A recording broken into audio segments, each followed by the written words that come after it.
Bat music.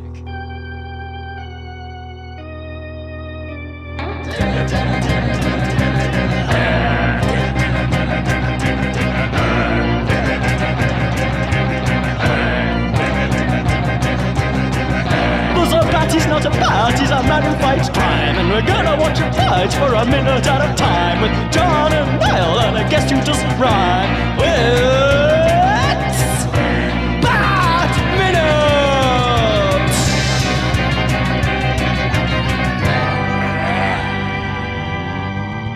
Hello, and welcome once again to Bat Minutes Returns, the podcast where we drop in on Tim Burton's 1992 film Batman Returns, 1 minute at a time. I am one of the hosts, Niall McGowan. And here to save Gordon's day 3 days a week, it is me, John Parker. And once again, for the final time this week, we're joined by Bat superfan Dan Kampling. How's it going? I was contemplating just leaving that just blank there, so I could emulate the great Michael Keaton's performance in this, but in this particular minute, he does get out at least one line. Yeah, this is quite chatty for the Bat. Stunningly so. But yeah, we're here to talk about minute 18 of Batman Returns. Minute 18 does begin with a quote-unquote chatty bat, and it ends with the most Tim Burton-y bit of a Tim Burton movie you could possibly imagine. I wrote the same note. That's amazing. We're going through Halloween Town. Cue up the music, Danny Elfman. But I have this bit, and Batman storming somewhere. And the thing is, I have to actually ask the question, where is he going? Because the Batmobile was right behind him in the last bit. He stormed off there. Now he's way off down some hill. And like, where's he going? Where is he going? What's he going to do? Like, is he like, yeah, I'm here to pick up like a sandwich as well. And I'm just taking.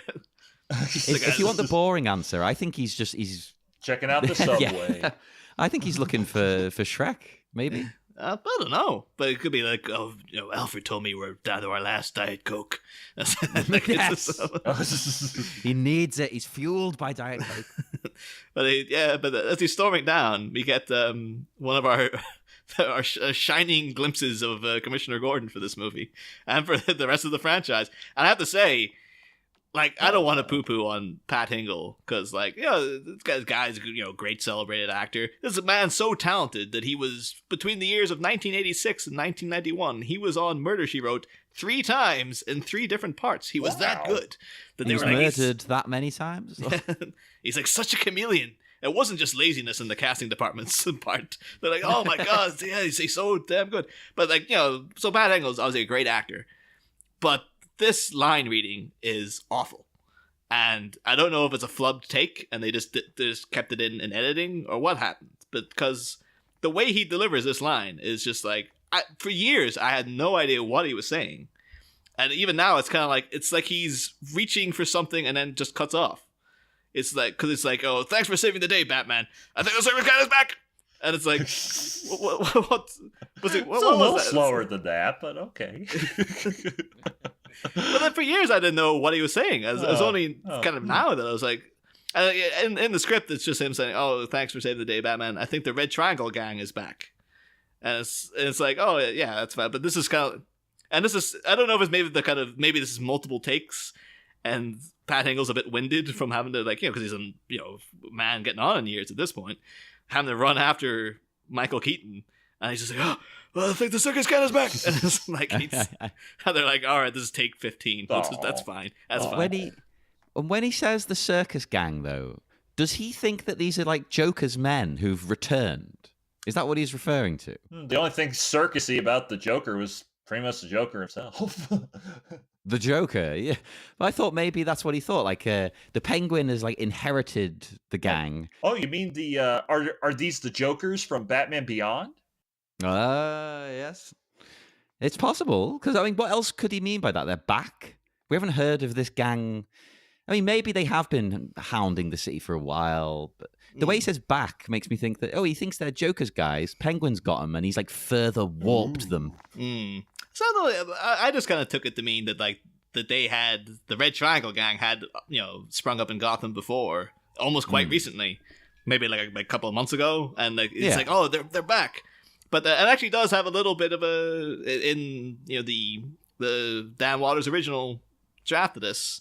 He has a little bit more dialogue where he's kind of like, it's Commissioner Gordon explaining who the Red Triangle Gang is to Batman. Oh, he's Gord-splaining, I guess you could call it. Gord-splaining. But he's just like, 3 years ago their circus went out of business, and then Batman's just like, yeah, I know who they are. Oh no, that's great. It's just true, because like, of course Batman knows who they are, but it's given us a little bit more of an inkling of who the Red Triangle Gang are. Because, you could take them to be, are they like the Jokers? Which is in Batman Beyond, because they had the Z, so I have to say Jokers. Like, they're influenced by the Joker, or is it a completely different kind of thing? Like, how far back, I think we talked about it previously, of like, the Red Triangle Gang been a criminal. I always took it to be that they were the criminals who toured the country, much like Swayze's gang in Point Break, where they just kind of wandered the country doing jobs. And it just come back around to Gotham. Yeah, it's possible. So I guess that little bit does. 3 years ago, the circus went out of business. I guess it was in Gotham, and then they've been around since, I guess. But yeah, no, that's yeah. I like that. Yeah, but just again, just like I don't want to poo-poo on him, because it is like, it's Pat Hingley, he's a good guy, but the sort of, it reminds me of a friend of mine who one time, we used to always give him stick because he had a sneeze that never came down. Like, when you go do a sneeze, you go like, achoo. But one time he just kind of went, ah. Oh, wow. It's that delivery of like, the circus gang is back. It's going into like it's an element, it's really played up in these movies. And it's the thing of I almost kind of always hold it against Batman, where he's so unfriendly to everybody. And particularly Commissioner Gordon, because you remember, like, even in the animated series, there's bits where he is friendly to him, he'll stand around and talk for a while, but then he disappears, does the old, you turn your back, you look around, Batman's gone, that's fine. But like in the Holiday Nights episode, with him and Gordon always meet up for coffee on New Year's, and then they sit and talk for like 2 seconds, Gordon looks away, looks back, and Batman's gone. It's like, give him the time of day, would you? Like, figure more than 2 seconds. But this is just like, I have no time to talk to whoever you are, sir. And here's the mayor coming. I don't care about him either. Like, I love it, the way he just leaves again mid-conversation. He's just not even paying attention. Yeah. I think I would have accepted this more had it been like, had Gordon and Batman been like in an alleyway together, and they're both having a little kind of tete-a-tete of like, so here, I think the circus gang is back, and Batman's like, oh, well, we'll see. And he's kind of standing static. He's actually having a conversation with them. And then the mayor shows up, and Batman's like, just disappears or something. Screw this guy. But that would work for me. But this is really just like, it's almost as if the Air Jordans he's wearing, they're too swift. Gordon can't even keep up with him while he's trying to stop and chat. That's a good ad for them then. Yeah, it's like, oh my God, I wanted to, me and Gordon, he could have figured out who I was, but thankfully my Air Jordans were so swift that I was able to zoom out of there. And he sips from a Diet Coke. And even too, because what he's saying is so non-committal. It's just like, I think the circus gang are back. Like, we'll see. And he's like, it's like, what does that mean? Like, are you on top of this? Like, it's like, he's gone. I'll see you. Bye, Batman. I scared him off. It's all good here. To me, that's my favorite thing about their relationship in these movies, is that Batman just doesn't even involve him. He has no interest in speaking to Gordon. Right? Yeah. It's because I do have a great. I do have a more appreciation for for Hingle's deal, but yeah, I think it does. Particularly in these two, is that, with the little he did there, because, when you do say, like, oh, well, what's a memorable point? It's like, like you point out, the I'm in charge here thing. But then in here, where you just see him just go, like, oh, waiting for the signal, and, oh, Batman, the circus gang's back, and stuff. It's like, gosh, if you would have, like, tried to make this more involved and stuff like that, like, like what Nolan would eventually do, because that's one thing I do appreciate, was that dichotomy was shined through a lot better in those films than it is here. Like, I know in the last movies we seemed like, I'm dismissive of the Nolan movies. Like, no, there's good things there, and that's one of them. Yeah, I mean, I think that's one of my favorite moments of Batman Begins is when he's in Gordon's office with the stapler in the back of his head, and Gordon he's like telling him all this stuff, and then Gordon's just like, "You're just one man," and Batman goes, "Now we're two," and it's like, "Oh, that's so awesome!" But this one's like, this is more like Batman is the popular girl in school, and Gordon's like the little geeky kid trying to like carry your books, Batman. Just like... I'm never gonna shake that image now. Yes. Oh. They don't have a good moment, or my favorite moment, or one that I'm just like, oh my god, that was perfect. That, you know, was the end of Batman Begins, where he said, "I didn't get to say thank you," and he tells him, "You'll never have to." And I'm like, yes, that's Batman. That is it right there. And it wasn't a big long soliloquy or something. It was just 2 lines. I'm like, yes. But we do get someone who at least tries to carry himself with a bit more dignity. The return of Mayor Roscoe Jenkins here. Played, of course, played by Mike Murphy. I know you're thinking, Dan, Mike Murphy from RT's Winning Streak, the second longest running game show in Europe. But, Mike, there was a Mike Murphy who hosted that show between 86 and 2001, and somehow the show has managed to limp on for 17 more years without him. But it's not that Mike Murphy. It's a completely different actor. Yeah, so... Just a lot of people get confused by that, so I'm just...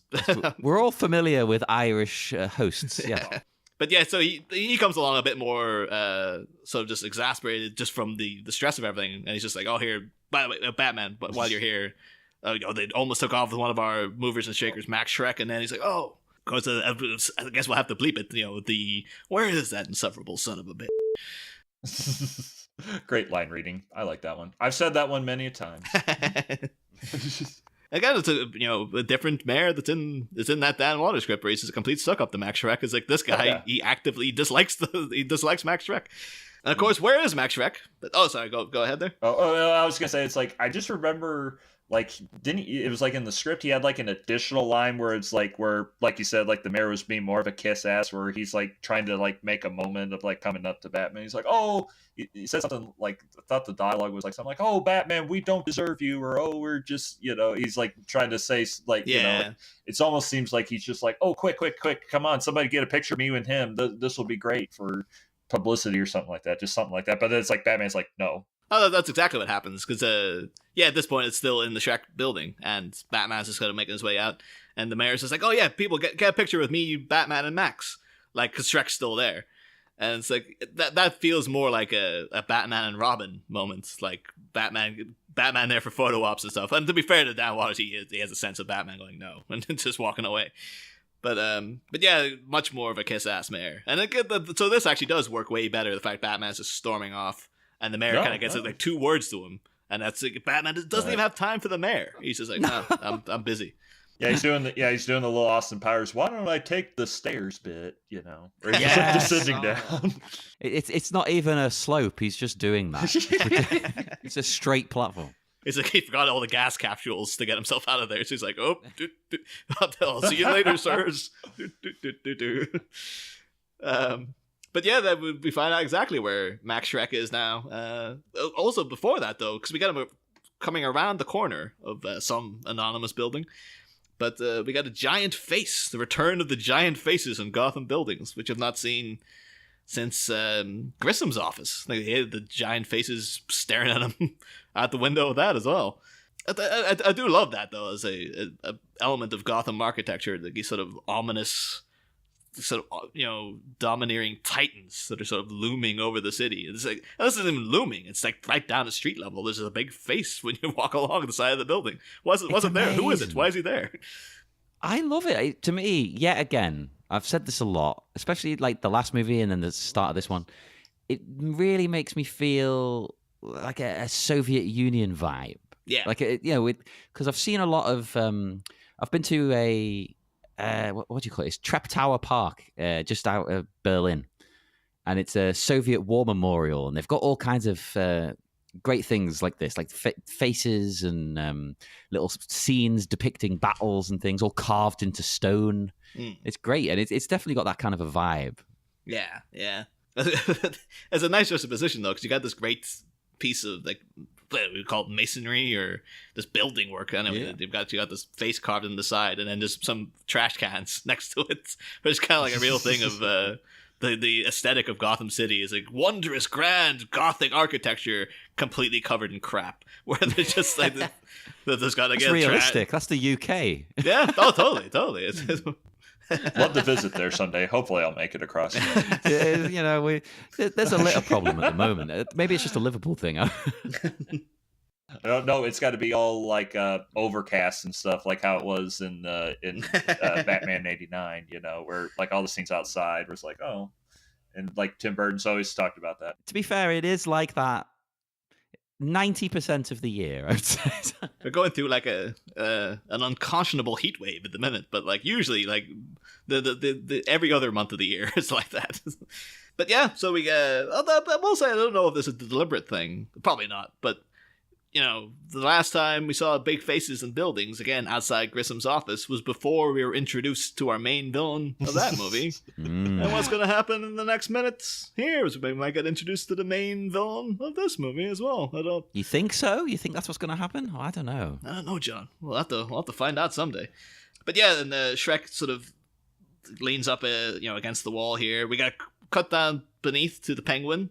Or some shadowy figure. Who could it be? I love that, though, because I immediately thought, right, instantly it looks... Obviously, I know how it ends up, but I'm talking about if you're watching it minute by minute, you can see he has very odd attire. He's wearing, I don't know if you call them this in America, like long johns.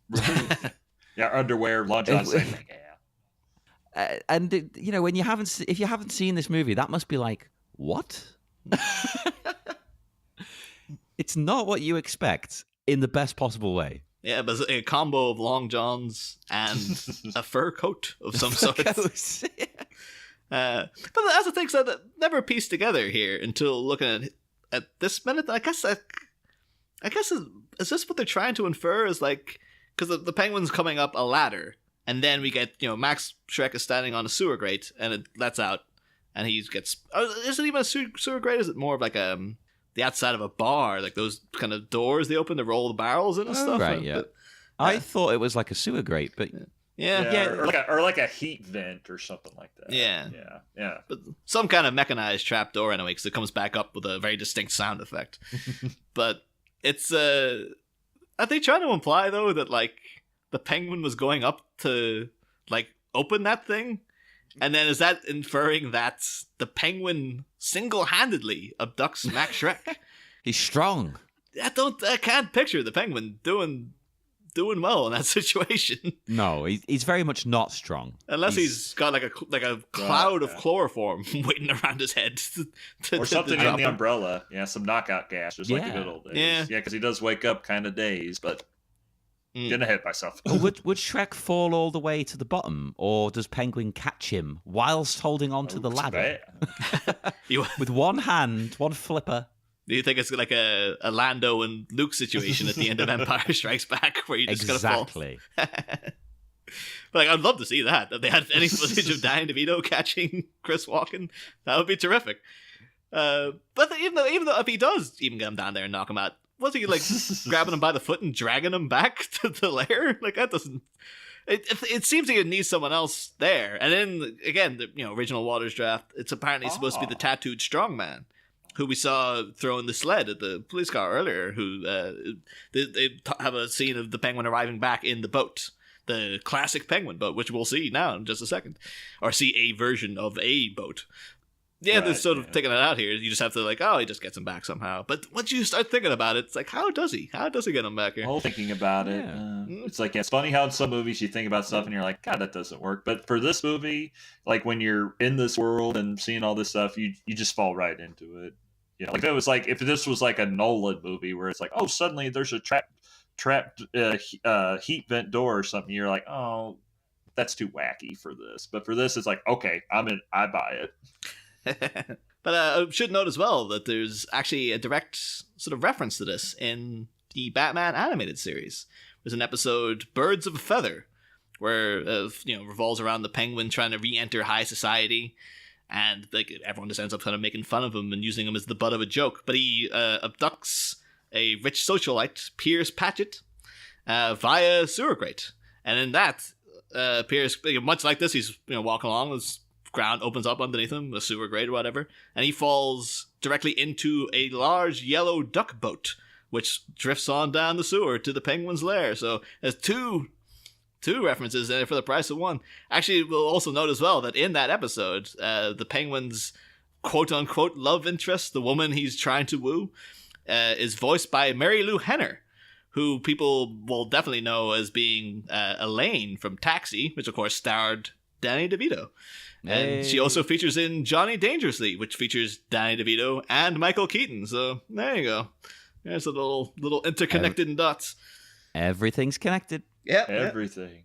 Even like when you were talking about Tom Swift, or I forgot if it was this episode or the last one, but that ties in because I was like, oh well, when Lorenzo Semple was writing the 60 show, he was much influenced by that than he was almost the comics, because he was a big fan of that when he was a kid. And like I think he mentioned that one of the characters, like I forgot if he was a butler or something like that, would say like bless my whatever, and so then that was adapted to Robin saying holy something or other. But then like at one point he gave Alfred he said bless my dustpan or something like that, and it was like, oh, there's a reference to that. So yes, you guys live up to that word of how everything is connected. I'm really gonna have to try to remember the next time I'm shocked at something to say bless my dustpan. That's my new favorite phrase. Of course, though, again in the original draft, this is slightly different as well, because we get a return of the character who doesn't appear in any other Bat media, Bix Carbondale, the TV reporter, who seems to be somewhat taking the place of Knox, kinda, but he's more of a vacuous TV reporper. Yeah, and I miss Knox. The thing is, though, I was reading an interview just this week with Dan Waters, and he mentioned something, because he must have written other drafts of the script beyond the one that we've got, because he mentioned several things that aren't in any versions that I've seen. But he mentioned specifically, like, oh yeah, I really didn't like that Knox character that Robert Wool played. In my version, in my script, I actually had him crucified to the bat signal. And yeah, and it's just like... Yeah, like, what did that Yeah, happen? I was going through, I was like, holy crap, was that in the script and I missed it or something? Going through everything again, it's like, no, I guess it was an earlier draft. But he talks about in that as well, that there was, like, Harvey Dent featured in one of his versions. Right, that's not in the script either. But we'll talk about that later when it becomes somewhat relevant towards the end of the movie. But in that draft, though, both Max and Chip are walking towards a limousine, and they get intercepted by Bix Carbondale to give some generic, like, oh, I'm just going to go home and put my feet up, etc., etc. And the sewer grate's right outside the limo, so in full view of everybody, they drop into the sewers, just right outside the limo door, which is very 60s Adam West kind of material as well. But also, though, it's quite interesting that not only Max Shrek, but Chip Shrek gets abducted by the penguin. So we'll hopefully talk more about that next week. But where's Max Shrek going? What's going to happen to him? Who knows? Because it cuts away then. We get a different shot. We get a sort of flyover shot of the zoo. Gotham Zoo. I researched it. Well, I tried to research it to see, like, oh, well, what's the significance of Gotham Zoo? Like, what other things has it been in? Nothing. It's not really a thing. There's no connections to anything else. Well, I'm assuming this is like the old zoo or something, because it's called the old zoo. Yeah, because this was the current zoo. This would be like, Jesus, like Bruce Wayne, pump some money into a goddamn zoo, would you, guy? Yeah, it's very desolate and abandoned and sad, isn't it? I mean, that's one hell of a winter. It's wiped the zoo out. But we get then this big swooping shot throughout the attractions of the zoo, and mostly Arctic World, which will be the end point. But it really, again, this is like one of the most Tim Burton-y freaking things. I think out of his two movies, this is almost like I just wanted to do this one scene, and that would be happy. It definitely, as I said, let me just point out. I know he didn't direct it, but I'm going to say it again. It's like I'm watching Nightmare Before Christmas. Yeah. It's almost exactly a shot from that. It's kind of like a more dynamic version of the opening credits of Beetlejuice, where they're going throughout that's the town. my other note. Yeah. It's a cross between Nightmare Before Christmas and Beetlejuice. Or kind of like a combination of the Beetlejuice credits and the credits for the Beetlejuice cartoon when they're on the roller coaster and they're going through all the zany stuff. Oh, yes. But Yeah, just loads of just goth imagery from the old dead twisted trees, the blackest pitch night sky. You got here frozen solid bridge, which has, it looks like a lion and a turtle, but they don't matter because behind it is a giant friggin' crab. Yes, yeah. For years I was like, what is that? But then, of course, I figured it out later in the Animal Kingdom. What it was like, oh, interesting. I'll admit, yeah, it took me a few seconds of staring at it. I was like, what am I looking at? There's no way that's a giant crab statue, but it is a giant crab statue. The thing is, again, when I was a kid, I used to think that there was something going on top of it as well, because you see there's certain bits of it are wider than the rest. And because, back in the days of VHS, you couldn't make out what that was to save your life. And I used to think it was like little mini skeletons or something that were just sort of laid about, or like some sort of advanced mandibles. But it seems to me, it looks as if it's just like, it's either just general frozen stuff around the mandibles of the crab, or it's like bird poo or something. Oh. Well, there is a penguin in the zoo. Yeah. Not that they can fly, but it worked. It worked. And I definitely would not put it past them to climb up in that crab. When I was a kid, I thought that it's the zoo again. I thought that this was an attraction at the zoo, was a giant crab, and it had frozen in the winter. Oh. It was that strong a blizzard. This poor crab had frozen to death. That was something though, like the post credits teaser was like summer comes to Gotham, and you see like the crabs, like the claw twitch. I was like, that's Batman 3, Batman versus the crab. Yeah. Now, hopefully it died by that point. Oh no! As we all know, if something's frozen, it can come back. Oh, totally. No. Never even entered into my mind that it could have been dead. It's like, of course, just throw it in the steamer, and you got delicious crab for everyone to eat. So Bruce Wayne solves like hunger in Gotham, but like, just kill this giant crab and won. Everyone wants giant crab legs. Yeah.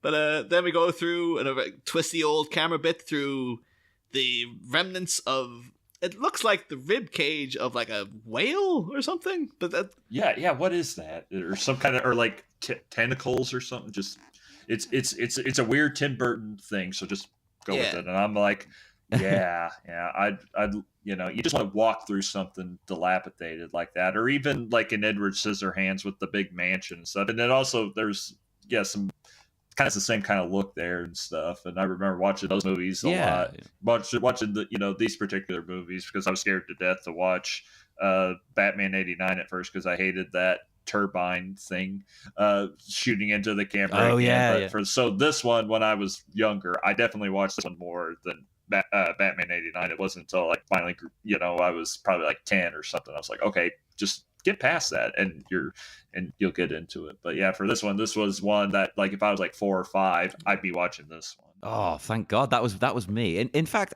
we may have asked you this last time, but it's been a while.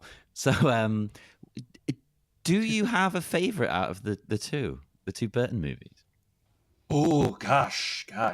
It always changes every now and then because like probably if you would have told me a while, probably when we were doing the first one, I would have said, oh yeah, like I favor that one because of this and that and memories and stuff like that. But then just not too it was like a couple of months ago I actually got to see this again at the theater and it got to and it just kind of opened up a whole new thing where I'm just like, wow, this is so so great that we ended up with what we had because it very much could have been like what happened with Batman and Robin, where it's just like you're just repeating the same things that you did in the previous one, and just with this one, it's I guess I just appreciate that I can say instead of like, oh, I like this one more than the other one, it's like I can actually put these ones on like the same pedestal, and it's great. Where it's just like okay, or be like Two-Face, where it's like I can have it side by side with it, Yeah, that's good because they are so different. Like. One is a Batman movie and one is not really a Batman movie. Just happens to have Batman in it. Or when I was a kid or when I was younger and stuff, when I guess when I first like got aware, I guess I would have been more like a teenager or something. Like when I first heard about all these, criticisms about it and stuff. And I guess or I guess even when I was a kid, I still had this stance because I did have a cousin that I remember he had seen it. And of course, we loved it. Me and my brother did, but he was the one that was like, "Oh no, that wasn't as good as the first one," or "Oh, this," like you hear all the criticisms about it, and just to me, like this is me at like 3 years old, like telling somebody who was like a teenager, probably like 14 or 15. I'm just like, does it have Batman in it? Is he fighting criminals that are kind of weird and stuff? And is I just kind of went down to the basic essentials, and it's like, well, yeah, just like, well, what are you complaining about? But of course, nowadays when I'm older, it's like with stuff like that's all Batman you need versus Superman. It's like, well, Dan, according to your 3-year-old self, this should be just as good because it has all those things in it. Well, it does, but it has a lot of other things in it. Right. But for him, just this wasn't his type of movie. He probably liked the more, he liked the first one because it was, he probably liked the first one because it had Prince music in it. But this has Suzette I can't and the fault that Banshees, logic, to be honest. Yeah, no. Yeah, I love it for that too, and that's what's great about this one. It's not like, okay, great, get Prince to do some more music and stuff like that. It's like, oh well, now you cheapen the first one for being so special for having that, Yeah. I like that. That's a great balanced view. Talking about Batman being in the movie, though, because I should keep a note of this, because this is minute 18. I think this is the last time we see Batman for, like, a while. Well, I don't think he shows up again for, like, a good long while in the movie. I think that was, like, what, 3 minutes we got of him? So, yeah, I'll have to keep an eye on it when he pops up again. He got to...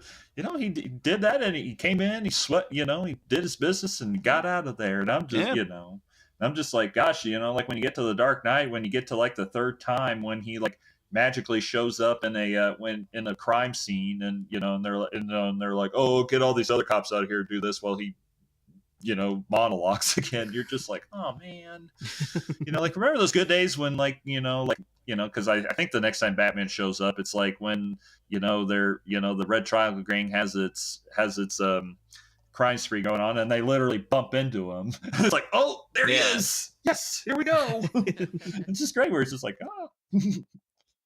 Again, though, like the last time I think you were on was during we had a week after you were on, and we actually had like the drop into the vat of chemicals and whatnot. But I do remember like that was the last you saw of Batman for a while, and then by the time we got around to Batman showing up again in the movie, it had been like a month had passed or something in the show, and we were like, "Holy crap, Batman's in the movie again! Jesus Christ, where's he been?" Oh yeah, it's a Batman film. I forgot about that. I'm just like, well. You could just call this Penguin. Or I guess the excuse is, well, put yourself in that suit and see how long you want to be in it. Where it's just like, yeah, let me just only for the scenes that we need to do this, let's do it. And and I think Keaton was like at least one of those actors that was like, I want to be in it and I want to do it. I don't want to just say, oh, you take over and you do it. Like apparently what Arnold Schwarzenegger did on Batman and Robin, where he's like, oh well, if you don't need my close up, I don't want to be in this and stuff. But it's just, it does take a toll. Yeah. That's a very that is such a thing an actor like him would say, like from his era, his sort of fame. Like they don't want to be there. Arnie just wants to go and smoke cigars and do whatever. He just turns up, does what he needs to do, and goes. He's been there, done that. That's the very contentious interview we had with Mac McDonald though last season, where he claimed that Jack Nicholson was only there for like 11 days of shooting, and like he's saying in the interview, if you ever see the Joker and it's not a close-up, that's not Jack Nicholson. Whereas every other report would indicate that like, no, Jack Nicholson was there loads, and he loved every second of it. Everyone else loved him except Mac McDonald. So he had an axe to grind for something. Must have just rubbed him the wrong way or something. Because because I've always heard that story too of just how like Nicholson like was like, okay, I want you to shoot all my stuff right away, and I don't want to be here as long as I do. But thankfully, he really clicked with Burton and stuff. And then when it was like, oh, we need you a little bit longer, he's like, oh yeah, sure, I could, I'll make some time to stick around, do stuff. I'm having fun and stuff. I would have loved to have seen him in another Tim Burton film. He should have come back for one more. Oh, him being the president of the United States wasn't enough for you. Yeah. But what's that? Like 2 roles he's done in total with him? Well, technically, he's at. He's that multi-millionaire Texan guy as well. But I think Oh, right, okay. You're yeah. worried about yesterday. I'm worried about tomorrow. He could have been one of his frequent collaborators. Imagine if they'd worked together like frequently. Oh. I think there wasn't there talk at one point though. It might have just been like conjecture, but I remember apparently there was supposed to be talk of like Jack Nicholson playing like every role in Mars Attacks or something, and they just they boiled them down to 2. It's like That would have been great. Yes. It's like I'm sure that Right, yeah. So yeah. Oh, and coincidentally enough, Warren Beatty was supposed to play the president at first. Yeah, he was, and then I guess and then like the story was like, oh, we cast him as the president, and then we were like, oh, wait a minute, we can't kill off Jack Nicholson. Let's have a second part for him. And then he ended up killing him off there too. So it's just it's a great. I guess I'm just like that. Just shows how crazy and kooky that movie is. that's the thing in those kind of movies though. Because if I was an actor, I'd be like, if I'm getting a death scene, it better be like the coolest death scene. It better be the best death scene of it. That's why you see like things like This Is the End, that James Franco, Seth Rogen apocalypse thing, and it's got like Rihanna's in there, and she just kind of gets sucked into the ground, and it's got we call her Emma Watson, and she's this big part, and she kind of gets like sucked out a door or something. You don't see how she died. And if I was in like a movie where like it's all celebrities and we're all getting killed, I would be like, I want to be like, it's going to require prosthetics. It's going to require squibs. It's going to be like my face is melting off. It's going to be like friggin' what happens to Jeff Goldblum at the end of The Fly. Like my entire body's got to disintegrate in the most gruesome way possible. If I'm in this movie and you're going to kill me, you better kill me friggin' in the most amazing way you can conceive of. Then you find out how much work it is behind it and what it goes through. You're just like, oh, this was a bad idea. I would hold on to it at the end. It's like, it's going to be worth it. It's going to be worth it for my reel. Just to be like, this is how I died in this one movie. I don't know. It's when I was in a show once and they actually did the whole makeup thing on my face and stuff. Just after a while, I was just like, don't want anybody touching my face after a while because you don't quite know the moment until you get into it. Or just like anyone, I guess I'm stubborn about like, where people are like, oh yeah, I'd like to be in a movie. I'd love to do that. It's like, oh really? Like, are you willing to wait around and shoot one little thing and then something doesn't go right and then you got to do it again. You got to do this, you got to do that. And then they're just like, great, thank you for sucking out all the fun out of it. I can imagine it's a real pain. One of our friends has been an extra and he said that he just ended up sitting around all day waiting for his one scene. And sometimes they don't even give you a chair. Oh, geez. Like, go sit on the ground over there, or go do something. And I'm just like, oh, yeah.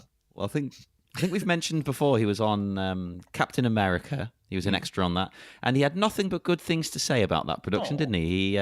He ended up having lunch basically with Chris Evans. Oh, sort yeah. of. Yeah. Like he came and ate lunch with everyone. If you want follow up on that person is next week's guest. Oh my God! What the? Oh, there we go. See, Yeah.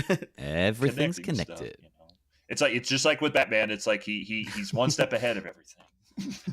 We do get there's a couple of more seconds here because we went through that big rib cage thing. I guess the whales have rib cages, or I'm not too sure actually, but Yes, of course they do. I don't know. They might not have. It's a mammal. Come on, it's just like you. You're one too. But and then we get seeing. I guess we were supposed to infer that this is where Penguin gets his duck mobile from. As these things, it looks like a kind of like a ski lift sort of ride with little ducks, but there's no wheels in the bottom, so we obviously had to modify that. But Can you imagine him like attaching the wheels and doing all the manual labor? nah, but he's got people. He's got people to do that for him. I like to think he's doing it himself, like Joker. We see friggin' later on that apparently the Red Triangle Gang are like car geniuses that they completely friggin' dismantle the Batmobile. Turn it into an H-bomb on wheat. Oh, it's just such a funny line. I thought that this is a weird feature though for the zoo because it's like of all the animals you've got that you could have like a ride based around. I was like, yeah, a duck. It's like you don't want to make it like a majestic, like an eagle or like something really. No, it's a big duck. It's like it doesn't really go with the big bright yellow aesthetic. Doesn't go with anything else. No, it's a duck. All right, that's what we're going for. And then you have to really be careful as the camera's zooming around and freeze frame this because I could not make out what this thing was for ages. But there's a little like a fountain, I guess, and it's an elephant that's standing on like its standing on two, upright. It's got one leg up. It's kind of thrusting its arms behind it, and the trunk's in the air. It kind of looks like the penguin or the elephant's doing like a kind of sexual thrust, and it's very. It wouldn't surprise me if that was a little like, we just had to entertain ourselves, so we put in an elephant doing this ridiculous kind of like hip gyration sort of little thrust thing, and it's like no, I would totally do that. Yeah, like probably where it's like, oh, the camera's going so fast you can't see what that is, but if you freeze it just right, that's really, really what it looks like. So, we cut you out. We cut you out, model makers. Aha. We're on to you guys. I'll just say that I think Tim Burton's just being a genius, and he's predicting himself years later that I will be directing Dumbo. Oh, he knew back then it was his dream to do Dumbo. Gotta say, though, a lot of people there really raving about that Dumbo trailer. Oh, you're not do it? No, wasn't for me, man. Oh. Looks a bit too... Like it's gonna be schmaltzy. Oh. No. Find us Disney and it's schmaltzy. And it's like, and it's nowadays Tim Burton's like. I mean, I'll still watch it because it's Tim Burton and it's got friggin' DeVito and Keaton in it and stuff. So I guess it better. But, they'll be out soon. Probably be out.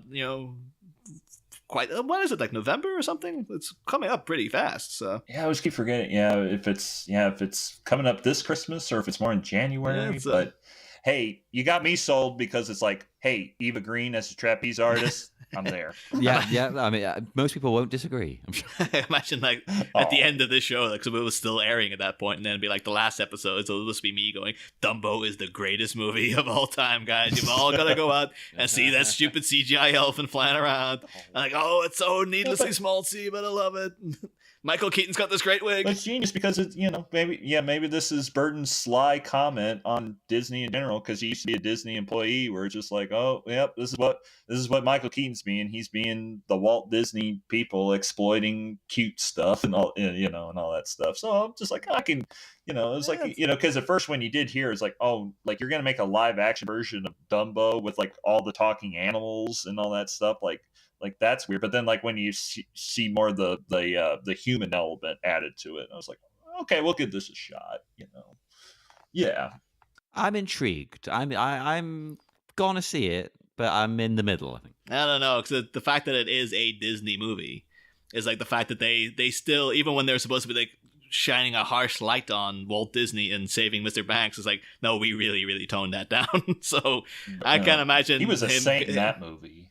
Yeah, I can't imagine Tim Burton getting like him delivering a work print and them and like, what do you think you're doing? Do you think we don't know what you're doing, Tim? Like, you get back at we'll take it in the editing rooms ourselves. This thing ain't gonna see the light of day. Yeah, that's what we love to see. Thank God nobody did this on. Yeah, it's like the thing on this Batman Returns was that they were just like it seemed like nobody had a thought about like, oh, this is kind of straying away from the first movie, and you're gonna have the elements and stuff that's already in this movie, particular, like I can't believe that they, I know they were hesitant and, kind of giving concerns, but, about like, oh, what's that black stuff coming out of Penguin's mouth and what, just the things that happen in this movie that I think about like, God, like, I watched this as a 3-year-old and I was just like, oh, okay, this works, like you weren't disturbed when Selena Kyle's doing something in her apartment that that'll be coming up later, which I look at now and I'm just like, like last time I saw it I was just like, wow, because it's like but as a kid it's just something that goes through your head and goes one ear and one out the other, and you're just like, well, okay. Like just as long as you don't start trashing your own house, just something that's like, okay, now you're being influenced too much. Yes. But anywho, we start to see exactly where we are. The Arctic world sort of front come into focus, but that's more, we kind of get a big close-up of it next week. So I guess this is technically the end of the minute, really. Yes, I'm all done for notes, and I do have to go in a minute. Yeah. So, have you got anything else about this particular minute, Dan, or about Batman Returns in general? You want to? Just that. I guess I could just sum it all up with just like everyone because I just remember it was kind of a bit of a what do you mean when like I think I first saw Tim Burton's biography and he was talking about how or they talked about like, oh, this movie was too scary for kids or too whatever. But then coincidentally, when they were talking about Nightmare Before Christmas with criticism, it's like they said something like Tim Burton was dumbfounded. He was making a movie that he loved as a child. And I was like, yes, that's it. And he was appealing to me with that dark sensibility and stuff. And I loved it because I hated it when I was a kid. And they were like, okay, watch this kiddie thing. And I was like, I don't want to watch this because you're treating me like I'm a kid and you're just treating me too. I didn't like it. When somebody gave me something like this, that was treating me more like an adult. I was like, okay, yeah, I get behind that. Definitely. Like kids actually seem to love it when you treat them almost as an equal. Yes. When you treat them as when you talk to a kid like as a kid, they don't really respond to that well, I find. Yeah, they can't be all cute like in Full House where it was like, oh, hi, Michelle. Are you ready for your first day of third grade? It's like, oh, are you ready for your third year of seventh grade? It's like, it's never that great, but, it's never that great because, of course, somebody wrote that. But, I was like, that's how I want my kids to act. It's just like, yeah, if somebody talks to you like that, just dish it right back. Definitely do it. That's our advice here on Batminute to any kids listening. I wouldn't be surprised if some 3-year-old is listening. Well, thank you for sticking with us, 3-year-old. It's been a long journey for you. This has been a tough ride to get to this point. So thanks for sticking it out. This is your last bite at the Burton apple, Dan. It's all would you be interested in coming back for Batman Forever, or are you just like, nah? Oh yes, oh yeah. I'll tell you all about in '95. Yeah, I was, this is like, yeah, definitely I would have been of age where you understood the hype more of it, because I do remember when my mom read me a newspaper article saying Michael Keaton's not going to come back as Batman, and I was like, to me that was like, no more Batman movies, like, why not? But then it was like, I didn't understand that. It was just like, no, somebody else will play the part. And what? And yeah, or it was like, how's that going? But then like, I remember seeing a Disney Adventures magazine that had Kilmer's Batman on the cover, and I looked at it and I was just like, oh, okay, well, it's not quite him, but it still looks like kind of like Keaton or something, and then that just further instigates the whole deal of like, oh, well, anyone can wear that suit and it'll be just as good or something. But then, it's been pointed out, with other actors, like particularly Frankenstein or something, be like, well, there was always a difference between Boris Karloff and like Lon Chaney playing it. So there'll always be something different. That's a real thing, though, of just like, oh, anyone can put on that suit and they'll be just as good. And then people watching Val Kilmer's dailies and been like, oh, it turns out, no, that's not right. That's not right at That's all. the nipples. That'll make people talk. But that's all for next year anyway. So, but yeah, love you, Tim Burton. You're my favorite director and all that stuff. And you can, I almost want to say you can't do no wrong, but I will admit I wasn't a fan of Alice in Wonderland. But yeah, thank you for being. Yeah, I guess thank you to General Tim Burton and everybody for being these were 2 movies that I remember fondly growing up with, along with, and then of course with Edward Scissorhands and Pee-wee's Big Adventure. I'm just like, so many points. I'm just like, oh, that all links back to that. And I'm just like, oh, that's amazing. Well, I'm glad you love it that much. So thank you for joining us, and thank you, listeners. No problem at all. We'll love having you back. It's always good having such a big fan on. Some of our guests are fans, but they're like, oh, well, I haven't seen it in 10 years. I know, yeah, when people say it, it's like, what's stopping you? You can literally watch anything. But of course, this is like part of like every year. It's like, okay, it's time to watch this again. And I will add that along with seeing Batman Returns earlier this year, I got to see Batman '89. So I have gotten to see both Batman films within the same year. Oh, that's fantastic! I'm jealous, very jealous. And hopefully next year we'll get some 4K versions of the movies, and we get to experience them all over again. I could just keep experiencing them. That's fine. Just put it on at the cinema on loop. I'll go once a week. They're fantastic. Yes. Yeah. This will be our Rocky Horror Picture Show. Well, for our listeners, we're going to let you go and enjoy your weekend. Go and watch a movie. Go on. Yes. If you can go and see Batman, do that. But if not, go see something else. Report back to us. We want to hear all about it, whatever it is, even if it's terrible. I know I'm going to see Teen Titans go to the movies tomorrow, so I'm excited about that, and that ties in because Batman's friggin' in it. So yeah. So it'll be long out by the time you hear this, but go see that again if you can get hold of it somehow. I might check it out too. And we'll let you go. Give us a review on iTunes and have fun over the weekend. See you on Monday for Minute 19. Next time, a Shanghai Shrek. The missing magnate meets a horde of hoods who are both freakish and rude. But who is this paterfamilias of the felonious brood? Find out on Monday. Same Bat Pod, different Bat Minute. One word of warning, the most perverted is yet to come.